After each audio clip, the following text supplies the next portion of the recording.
Cashflow Diary Podcast, episode 206. Welcome to yet another exciting episode of the Cashflow Diary Podcast, the podcast that teaches you insider tips, tactics, and strategies for creating leverage streams of cash flow into your life. Learn from top-performing entrepreneurs, business owners, investors, and thought leaders from across the globe as they share their secrets to success.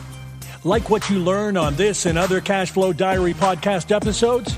Go to learninvestingnow.com and sign up to receive powerful tips and information that will help you succeed as an entrepreneur and investor. Now, here's your host, investor, entrepreneur, business owner, educator, speaker, author, and master facilitator of Robert Kiyosaki's cash flow game, Jay Massey.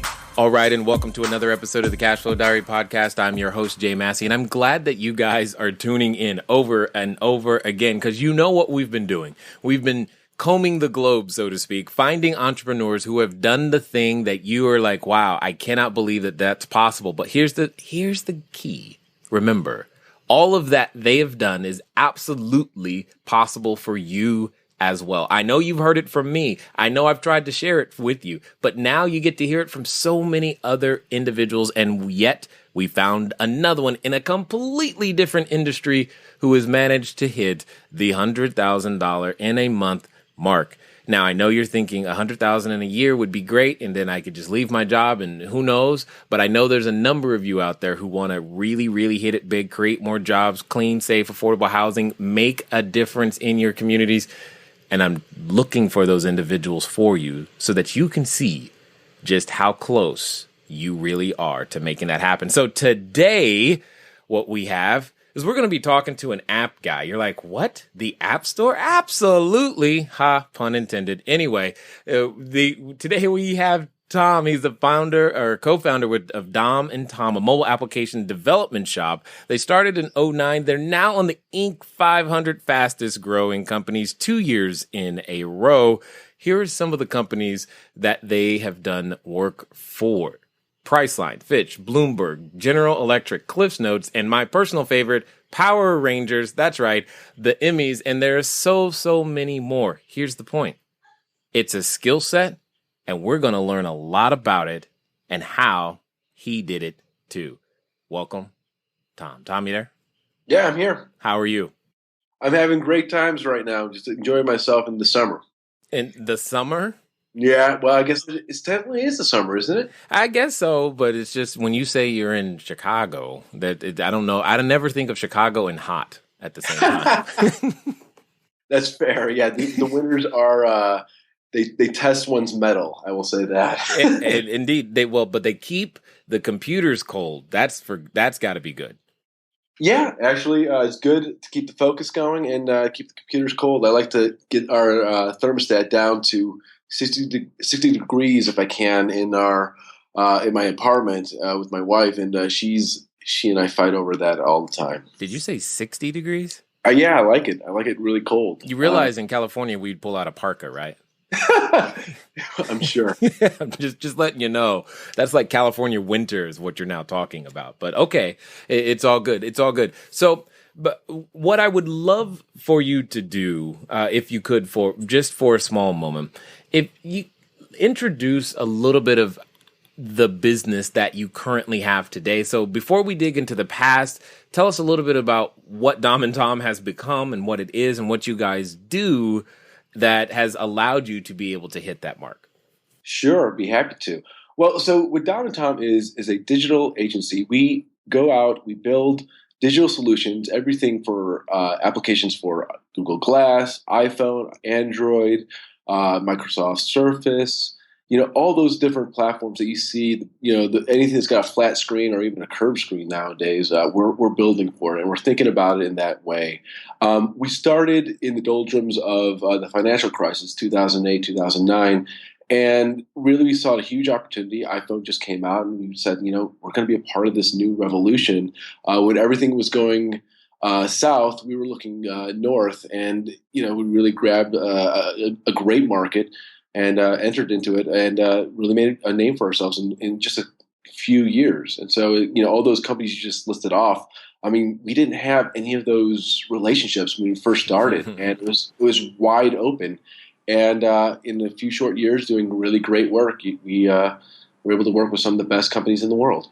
Okay, so this is going to be a great start because there's a lot of things that I know that some people, are thinking to themselves and you said it, you didn't have those relationships when you first got started. And I definitely want to make sure that we pick up on that because I think that's going to be very, very key. I think it's key for any business, and I'm assuming it's been key for yours. Absolutely. For us, when I say we didn't do this business, I really mean we didn't do this business. My twin brother is Dominic. Him and I are family, and obviously twins. He's a co-founder, our CEO, and our chief technology officer. He's an engineer, and I came from the great world of collections. I was facing bills, but it was interesting because he really is the talent and great brain power. But it was up to me to sort of figure out, hey, how do we start a company around this? This is a smart thing. How do we get clients? How do we do all these things? And honestly, the first couple of months was extremely difficult. Dominic and I, 27 years old, basically quit our apartments, quit our jobs, moved into a really small apartment in Queens, New York, living together. It was pretty bare bones. There was a sandwich shop right across the street that we'd go to every single day for $7, and that would be our lunch and our dinner. And we would eat granola for breakfast. And what was interesting, though, is that because it was a new market with iPhone, you have to remember iPhone came out in 2007, and so no one was making applications, or if there were, there were so many people trying to figure out how to get into that market. And we sort of got into hackathons. We were winning some contests, and it became noticed by people who were hosting those hackathons. Coincidentally, people like Hearst Publication or Houghton Mifflin or General Electric or Bloomberg, they were the ones hosting this because it was a thinly veiled, talent pool and job culling, for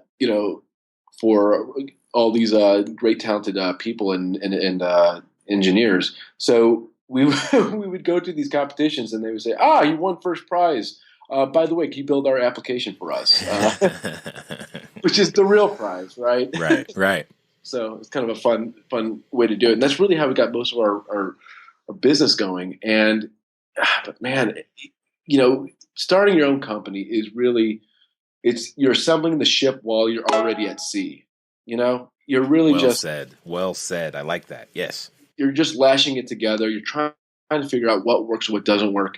And man, oh man, there are so many mistakes that happen along the way. And I remember when I've been married for about 2 years now. I actually met my wife the week Dominic and I were trying to figure out if we were going to throw in the towel.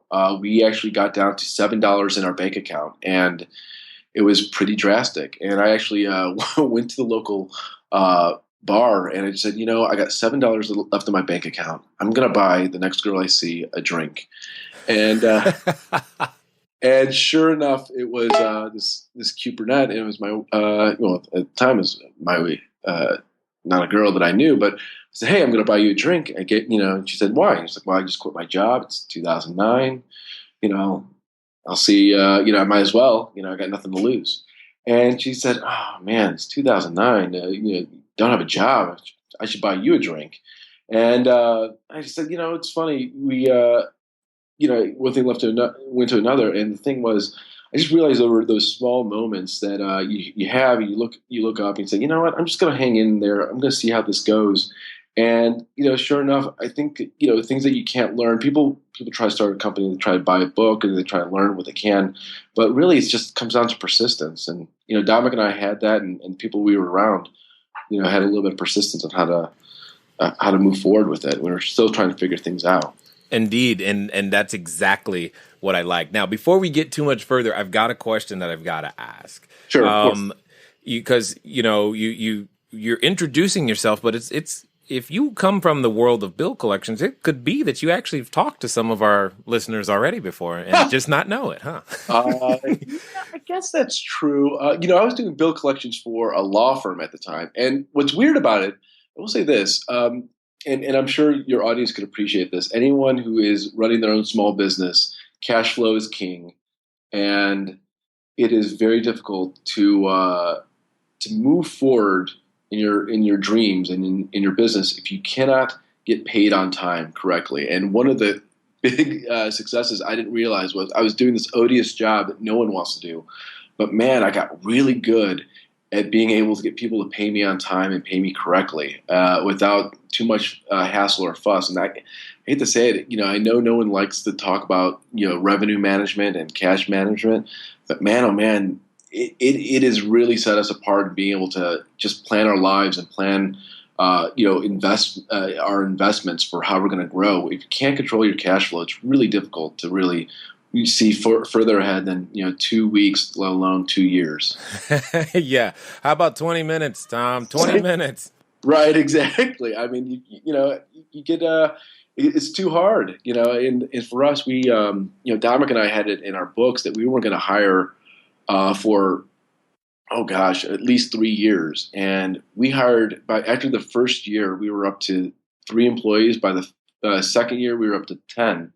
And, in order just to plan like that for people who are trying to move their lives around, I mean, you got to be able to control your cash flow. It's very difficult. But, it's one of those things I learned. And I was very, very grateful to do that. It's part of my business. Well, what I think that speaks to a lot is that oftentimes when we're looking to start a business or build a business or make anything happen, we discount what we already know as somehow no longer useful. But clearly in this case, and in this case specifically, it happened to be a skill set you came to the table with that is absolutely needed. And every business owner needs either they've got to do it or they got to find somebody to do it for them.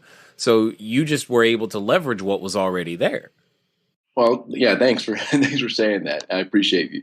And I think that's a very valuable point. Actually, one thing that Dominic and I were very clear about was what is he good at? What is he, really an expert at? And what am I an expert at? And I've just never seen, I've seen it rarely. I'll put it this way, that someone is good at just about every point of the business, right? There's who's that? Yeah. I need to interview that person. But exactly, and that's the thing. I'm lucky. I was literally born with a twin brother who, really complements a lot of the things that I Yeah. can't do, and vice versa. So it was, I got really lucky in that.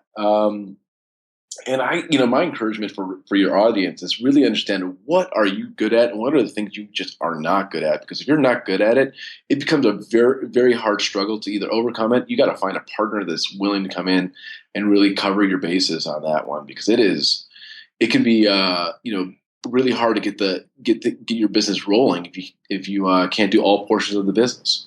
Well, and I think business by default is depending on how many people you're looking to serve, you're not going to be able to do all parts of the business. I mean, that when you hit those points of scale, like you guys have done, being able to make the Inc. List, etc., there's no such thing as you doing it all at that point. There's just too many questions. No, it's absolutely true. It's absolutely true. That was why we had to start hiring. We just couldn't. At some point, Dominic had to stop programming. He had to start, managing as a leader. So, he was always managing from day one, but he was also one of our best engineers. And so, being able to communicate and train up your own team is very, very different skill set as a manager than it is as someone who's a doer. Well, this is perfect. This is perfect because I know there's a number of people, and I'm talking to you right now. You're in Home Depot listening to this. There's a number of people who are real estate people, and they go, well, I can fix it myself. Well, I know how to, hang the door. I know how to do my own books, or I know how to do these things. But what I'm hearing from you is that at some point, even the skill sets that you currently are the quote unquote best at, you're still going to have to find someone else to do those because they're now above or below your pay grade. Right, of course. And, it's interesting because everyone says, if you're, or the people I've talked to anyway, they're like, well, I'm the CEO, but I'm also the head janitor. What do I do for a living? Whatever it takes. That's what it comes down to. All these great adages that an entrepreneur has.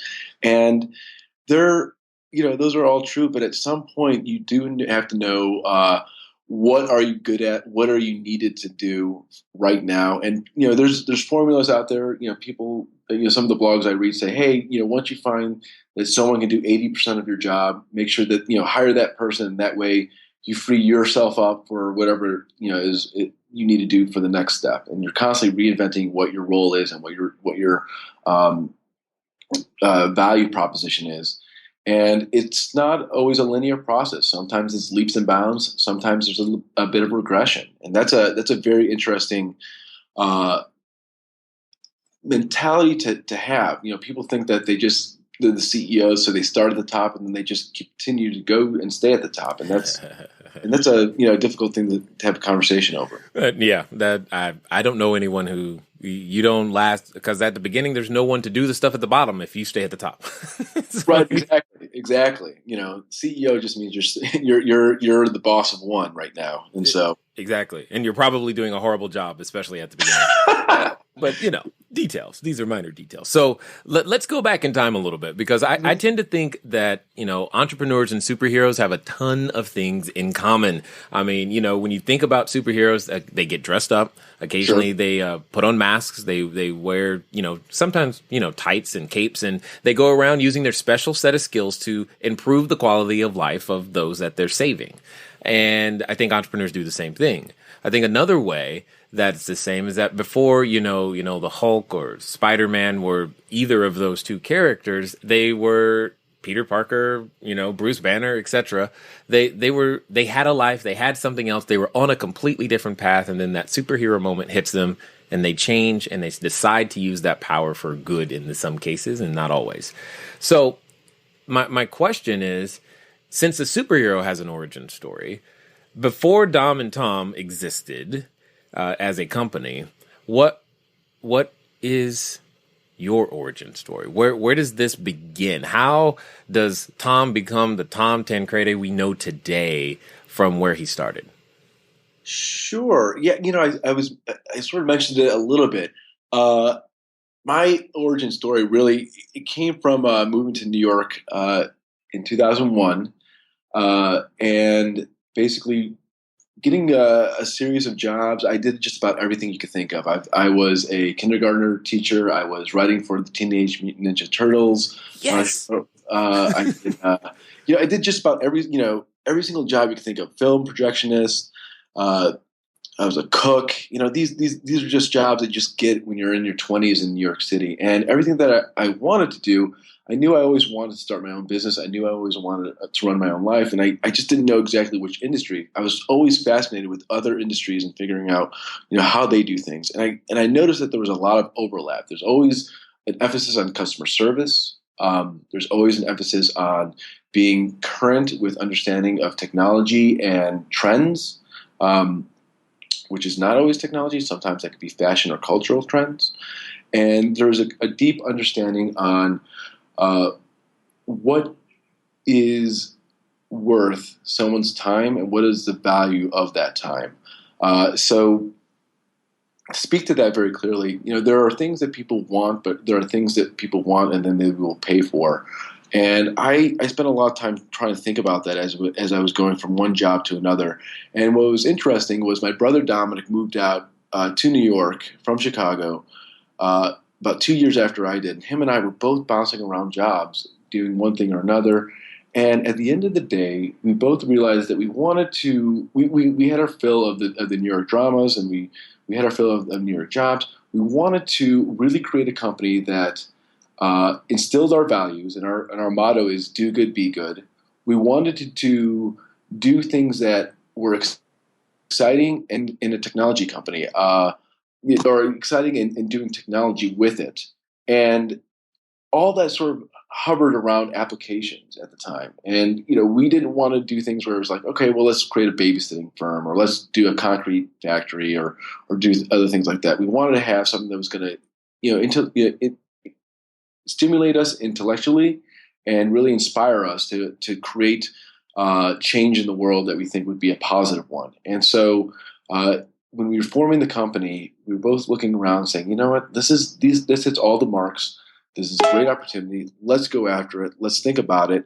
And let's figure out how we're going to really build great products for great people. And 5 years later, 6 years later, we've opened up our offices in Chicago and LA, and we just continued on. It's been great for us, and that's really what the origin story was. It came down to Dominic and I knowing that we wanted to work together, knowing we wanted to have a principle-based company, and knowing that we wanted to really figure out what was the characteristics that were going to inspire us for the long term, and this fit perfectly for us. What I like about all that, well, besides the fact that you were born with a built-in business partner, is the fact that that you not in everything that you said, you didn't say what was going to earn the most amount of money.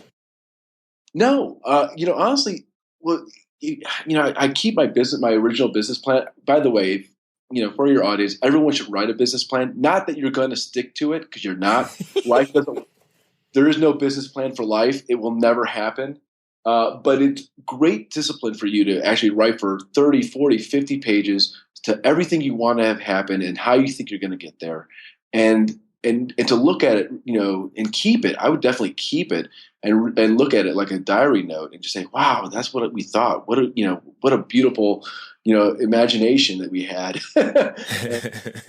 and really think about it. But it's great because you start understanding where you want to be and what you want to have happen for yourself in the next 5-10 years. And that's also really great. When Dominic and I wrote that down, none of it was saying, oh, we want to change, our lives to be richer, more successful. We want, 10 yachts and figure out how to port them from coast to coast. It wasn't like that. I mean, but what we did say is that we wanted to work with each other. That's a lifelong commitment, and we wanted to do things that were stimulating for ourselves, and we wanted to earn a living. And honestly, our goals were very humble. We wanted to make about $50,000 a year, and that was it. We both said, well, we do all these things. We have a budget for ourselves. We'll be able to successfully do that. And 2 years later, we've blown that out of the water, and then by now, it's kind of laughable to think about. Right. I mean, I shouldn't say it's laughable for us. I mean, when we were in our 20s and single, it's a lot different than being in your 30s and married. Suddenly, you have a lot more obligation. A few more things to buy. Sure. Indeed. I mean, you got to have that. And in your case, you probably are. It's almost a business expense for you to buy the latest Apple device or HTC or whomever's coming out with a new device. It's almost like, honey, I've got to buy this. You don't understand. If I don't, we have a room in both offices just dedicated to devices. In New York, Chicago, and LA, and even with several of our vendors, we have to pay for their devices.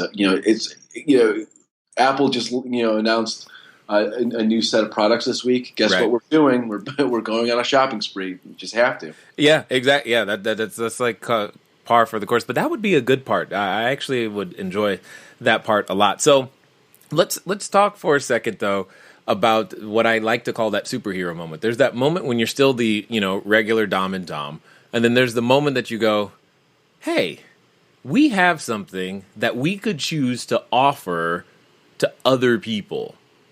Where did you guys find your courage to go out there and get that first client and say, and you should pay us for this? Okay, let's be real. Getting started can be a challenge, but it doesn't mean it's impossible for you. And what's really cool is that you're going to hear how they were able to do it too. Hopefully this series of individuals who have been out there shaking and baking and making things happen has been able to help you, encourage you, inspire you, and maybe even give you what you've been missing to go out there and feel like, you know what, I can finally make this happen. So here's what I want to know.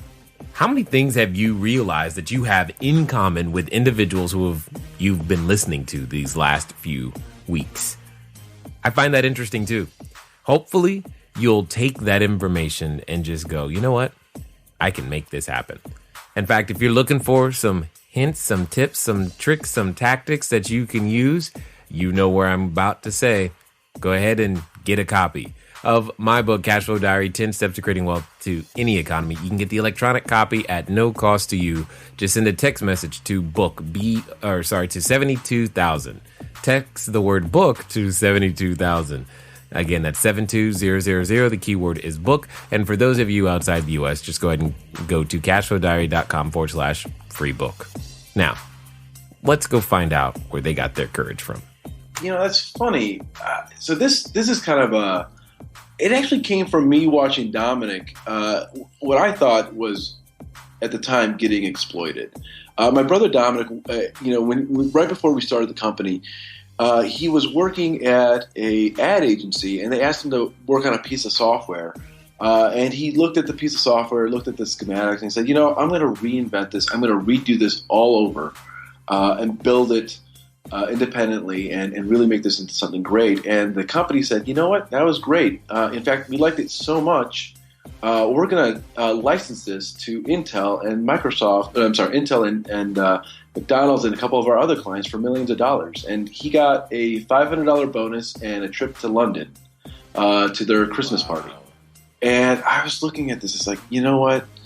I'm kind of sick of this. I'm kind of fed up of us, or Dominic at the time. I'm kind of looking at Dominic. I was like, I'm kind of fed up that my brother's really doing these great works, and people they like him. They really he does really great work. And I was sort of in the same position myself, where I said, I know we could build a business around this. I know we can do something really great. Dominic is a great talent, and I could build a business and really figure out how to expand our services and offering, and sort of and I said to him, like, why don't we just there's no difference between what you just did for this company and what we could do together. Why don't we just do it together? And he said, yeah, that's great. And I said, you'll be the CEO, and I'll be our chief sales guy, and we'll go out and we'll get some business cards, and we did. And what was amazing about it was we did we spent about $5,000 on a marketing event, and I was just papering the town with just those tags, those like rip-off tag things. Yeah. Yeah. And so said, hey, $900, we'll teach you how to make an app over the weekend. And we got, we got about 11 people that joined us, paid $900 each. It was a 3-day seminar over the weekend.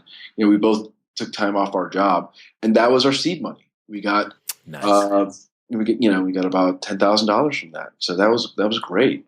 And that, to me, was like, okay, great. So that was working. And then that's where we got our first clients. And, we did some more good work with those clients. And then good work begets good work.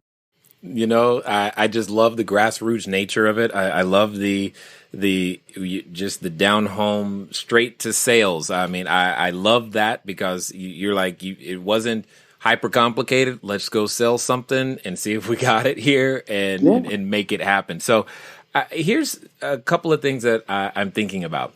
On the journey to getting to that $100,000 a month, I'm going to make an assumption that if you look back at the person you were before versus the one you are today, that those are two completely different people. They just happen to have the same name and live in the same body. Oh, yeah. I mean, I'd like to think that I'd like to think that maybe I'm a little bit wiser, but I don't even know about that.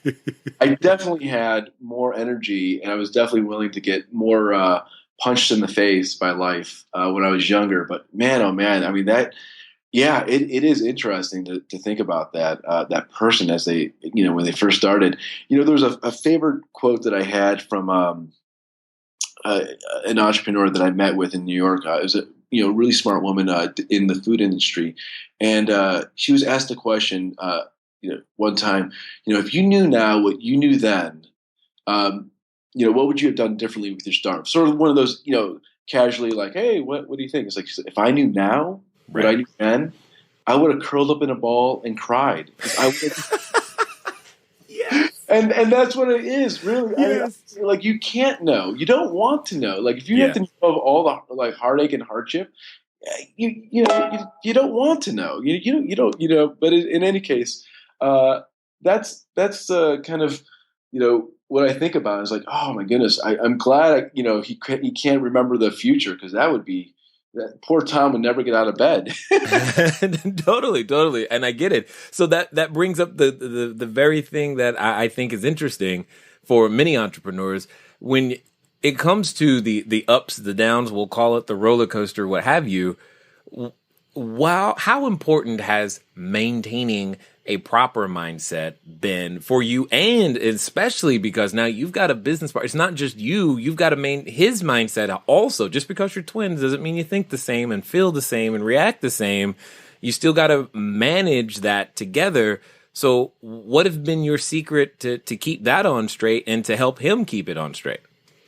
It's interesting. We got really good advice from a couple of our competitors, our future competitors and current competitors. In my industry, I don't know how it is in many other industries. A lot of our competitors actually are very friendly with each other, and they're willing to give a good advice because you never know. You never know if you can help each other out. And some of the advice that we did was we made sure that someone owned the majority share of the company, and that's Dominic. Dominic owns the majority.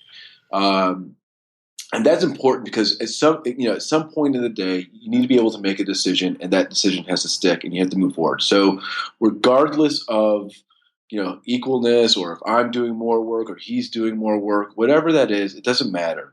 What it comes down to is that you have to understand that we have to move forward. We're working as a team, and there's always going to be a reason to be anxious or nervous or a little bit upset with one another. There's always a good reason for that. And then once you get married, obviously you now have a champion in your personal life, in your corner, that really wants you to be, present and take care of you, but also can say, hey, there's a problem, so-and-so isn't doing their work.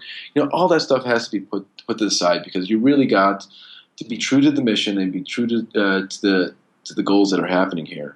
I don't know if I answered your question, but that's something that when you were asking me, I really came to mind. Well, the thing is, and you hit on something that, again, there's just so many similarities because people ask me all the time, hey, Jay, should I do this deal 50-50? I'm like, absolutely not. No. No. And here you are, and this is what I like about you saying it, is you can't get any closer than, here's my twin brother, and we still don't do 50-50. No, yeah, you can't do it. And that's crazy to me because there are so many companies that are just like, oh, it's 50-50. Oh, there's no tie-breaking mechanism. Those partnerships will most likely be destroyed, and they'll be destroyed in such a weird way. Oddly enough, because someone doesn't own or doesn't have the final say, you get into more fights. And that kind of blew my mind. It sounds counterintuitive. I'll say that again. It's you get into more fights 50-50 because suddenly there's no tiebreaker there, and so you just have everyone sort of digs in their heel, and it's very frustrating because for me, I really wanted to own my own company and be the leader of my own company, and it was very difficult to have a minority stake. But at the end of the day, you look at things and you look at the opportunities of what you're doing. You're really being able to do really great work with, family that you love. And I know a lot of people have issues working with family. I do too. But it's part of our DNA and part of our business model and how we operate. But as you go forward, it's very, you have to be very clear as to what you're willing to accommodate and what you need to stick to your guns on. And this to me was, I'd rather work with my brother, work with really good people and build a great business with him than to say, oh, I need to take a majority stake and, live life like that. Yes. Yeah, totally understood. I'm right there with you. So what would you say? Many people, we all have things that help us, hurt us. But when you think about, the you used to be, the one that's in front of us today, what would you say would be some of the habits, daily routines, repeated actions, things that you have done that have contributed positively to getting to that $100,000 mark? And then more, and probably just as important, what were some of the habits that you had to let go of that were in the way from helping you to achieve those things? Sure. One of the things I had to learn, I learned very quickly about myself was, whatever your vices are and whatever your pleasures are, those get ramped up, to 11. So if you're like, oh, I love to eat, and you'll find yourself become a stress eater. Or if you're like, oh, I really love to do yoga, or I love to do exercise, suddenly you'll be going to the gym 2 or 3 times more than you would ever. And you'd be there 2 hours, 3 hours at a time, because that's your way to your mechanism of releasing stress or handling that. Being cognizant of that, whether it's good or bad, is incredibly important. It was one of my secrets to actually figuring out what were my triggers. So for me, for stress, I would have to say that going out at night was definitely a trigger for me. So I said, you know what? Is a stress release. What I want to do is I want to transform that stress release into something positive. So I was finding, if I take, if I like to go out and eat, instead of doing that, and I gained 30 pounds in 2 years, and I think that's just all due to stress. I said, you know what? I'll take this habit that's forming, and I'll put it towards exercise. And I've already lost about 10 pounds in about a year now, and it's just been incredible for me. So I don't find myself, and it still hits all the same triggers that I need to have fulfilled for me to be able to operate on a functional level. You just take the negative portion of your life, you put them into the positive, and that it just blows you away as to how productive you can become. And even small things that you read up upon. Just everything that you do with your diet, how you operate. I remember drinking 8 cups of coffee before noon, the first 2 years. Yeah, I mean, you think about that. You're just jacking yourself up. You're amping yourself up mentally and bodily. And, that's great for about a year or two in your 20s. But once you get into your 30s and you've been doing this for a while, you can't do that anymore. So I drink a gallon of water a day, things like that. Just being very cognizant as to how you're physically treating yourself really impacts and flows through everything else. If you're not healthy, if you're not happy, you really got a challenge that is going to happen more and more and impact more and more of your business. You're not in it for the long haul. You're not setting yourself up to be in it for the long haul. It's interesting you say these things specifically because you're not the only one during the series to actually bring up how health as everything else goes over to the wayside. I had to learn how to take better care of myself.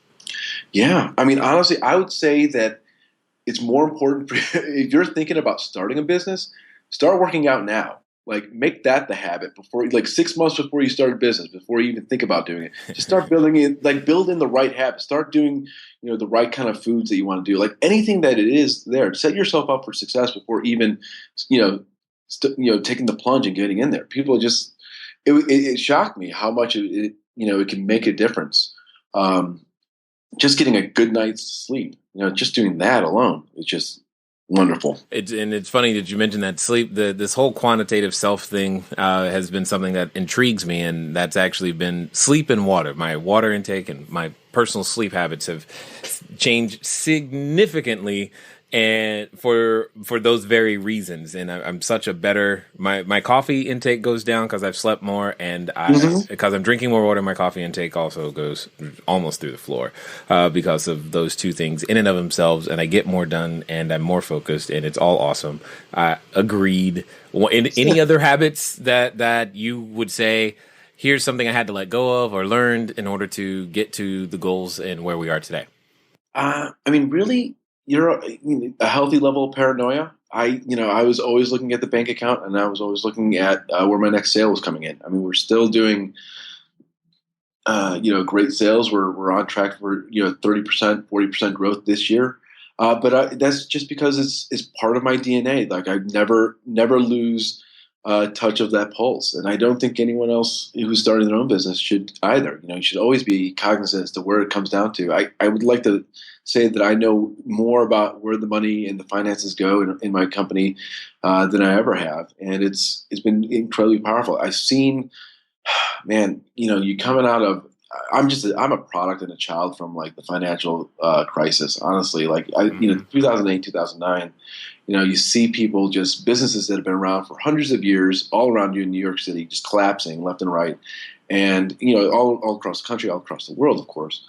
But you see these also your friends and family just going through hardship, and some of it is just they didn't know what was happening to their own business and they didn't know where the money was going, and man, oh man, or they were just very, very confident that it was just a cyclical downturn, and that they were going to be able to, make that next sale, and they weren't, planning for the worst. And, for us, we were growing through the crisis rather than collapsing with it. And it was, part and parcel with just being very, paranoid and very much aware as to where your growth is, and then being able to shift on a dime if you have to. Indeed. And the interesting thing is you and I, your company and us, we both started at the same time, just different industries, obviously. Sure. But I find that interesting through that chaos. There's that dichotomy. There's those who, depending on their perspective on it, they went down, and there's those who went up. And just because of how they responded to the exact same stimulus, the same stimulus came in both, in all directions. You guys clearly responded completely differently. Sure. Than others, and therefore you have the results that you have today. And I think that speaks to your mindset and vision and a number of things as well. But you mentioned something that I know a number of people grab at for the excuse as here's why they can't get stuff done. You meant the whole concept of money. And I'm curious. I think I know the answer, but I just want to hear you say it. And more importantly, I want them to hear you say, how much money how did you get started with, the business in and of itself? I mean, when you go, hey, I want to do a business, and then you go and you look at the bank account, like you were talking about, you're like, well, I got $7. What are you going to do? How did you deal with that thought process, and not having money to work with specifically? Well, Jay, I mean, the first year we made $33,000 between the two of us. Living in New York City. I mean, that's just not a lot of money in any direction, how you cut it or where you go with it. So I I'll be honest with you. We didn't have any money to start this business. We had a hunch that we can get clients. Again, that part of the reason why I was down to $7 in my bank account was, we were figuring out the business for 3 or 4 months, trying to get, we were doing a $1,000 project here, a $2,000 project there. No one knew what it cost to build an app, so no one knew how to price one out. Right. So while it's a booming industry, you just don't know what to charge for it. That was a big learning curve for us, and no one knew what to pay for it. So you didn't know if anyone was getting a good deal or a bad deal. So that was very difficult. So I don't have a lot of, I hate to say this, and I don't mean to be rude, I don't have a lot of sympathy for people who say I don't have enough money to start a business. I just don't think that's an excuse. I think the most money you have is your time and your will to build. I remember when Dominic and I we were both working at our companies. We'd work at 9 to 5, and then we'd get home by 6, and then we'd work 7 to 2 o'clock in the morning, and that's what we did for about a couple months before we quit our jobs and said, this has got to be full time, and we're going to do this. And I think that's you pay for that privilege, and you're paying yourselves for that privilege. This is a commitment that you are going to do for your business, and if you're not willing to put in, the hours for it up front, that's really tough, because it doesn't get easier. I will say that it gets more interesting, it gets a lot more fun. But no, I wouldn't say it gets easier. Oh, this is perfect then. So you're telling me that there isn't easy street. That there isn't this point that where you just go, oh gosh, it's so much better now that we're here. There's an easy street. I have not found it yet. but that's not what I read in the magazine. Honestly, yeah, Jay, I mean, I don't know how your business is like, but for mine, it gets more fun. I will say this, right now, Dominic and I have been doing interesting things like this show for one, but and I've done certain things like I've made investments into restaurants and into other businesses, but honestly, you earn what you make, and if you're earning $100,000 a month, good on you. You will earn that. And I say that to my other employees. I get employees that come to me. I get employees who come out of college like, I want to earn. Not earn. I want to make $100,000 a year. That's what they say. Okay, great. That sounds great. do you want to earn $100,000 a year? Because those are two different things. Well, here's a path to earn $100,000 a year. Here's a path to earn $100,000 a month. I'm not going to put a limit to say how much you can make. I will never do that. I'm just going to show you a path that I would say, that's how you do it. And if you want it, go on it, because I'm on it. And that's whether you find it fun, easy, or hard, it's your choice. Yeah, exactly. And I love the difference between earn and make, because last time I checked, only our government can make money. The rest of us has to earn it. So, yes, I am with you with that 1,000%. So in this journey, and I'm curious to know your perspective on this, in this journey that you've been on, you're on this path. You trajectory is great. Clearly, more apps are coming. New device. So long as they keep coming up with a new device and a new OS, someone's going to need an update to the app you've already built. So you're going to be around for quite some time. Yep. My question becomes to you: how valuable do you consider errors and judgments and/or mistakes, or all of the wrong turns you've made to get this far? How valuable are they? I'm still making them today. I'm making big mistakes, and they're incredibly valuable, because that's old adage. You grow through your mistakes, you learn from your mistakes, and you keep moving on. That's how you get yourself educated. They're painful. Let's face it. No one wants to make a mistake. Who wants to be wrong? Right. There are days where I wake up and I say, I think on average, I made about 35%. 35% of my decisions were correct this week. Maybe of them. Yeah. If I'm generous, and that's just being kind. There's so many things in which you're not making the right decisions, and moreover, the job is never the same. So if you're growing your company, or if your company's struggling and it's not growing, it's going in the other direction, you're presented with different challenges. Probably challenges you haven't had before, or if you have, you're back to them. So you got to explore them in a different way, and it's very difficult. And you're going to be making the right calls and the bad calls. The one thing that I will say is you can pretty much go through any tough trial or decision and mistake, so long as you have a commitment from your team on the path forward, and that path can be. A big question mark to everyone, but so long as you're okay to say, let's take this journey, let's walk it forward, and let's be transparent about it. You can really just do about anything you need to do, and we certainly have, and I've proven that with our team. And we still have our number one employee with us 6 years later. Woohoo! Yeah, it's been a real milestone for me. One of my pride points, honestly.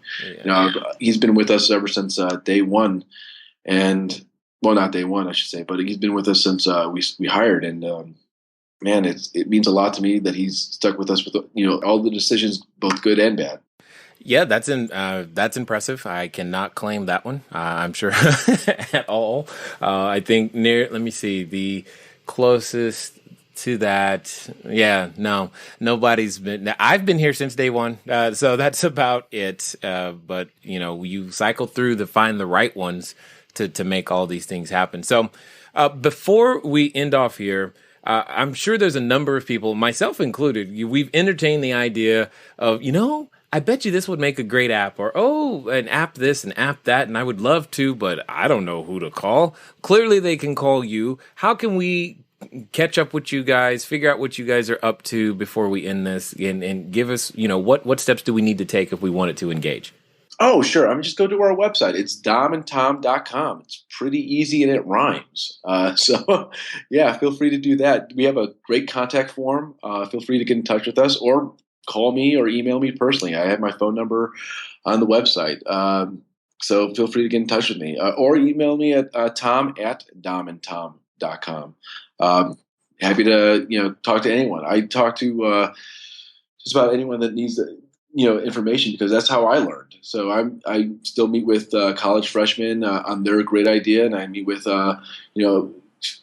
seasoned entrepreneurs and Fortune 500 companies to talk about their ideas. And sometimes those ideas are very similar. So That's good. That's good. That's good.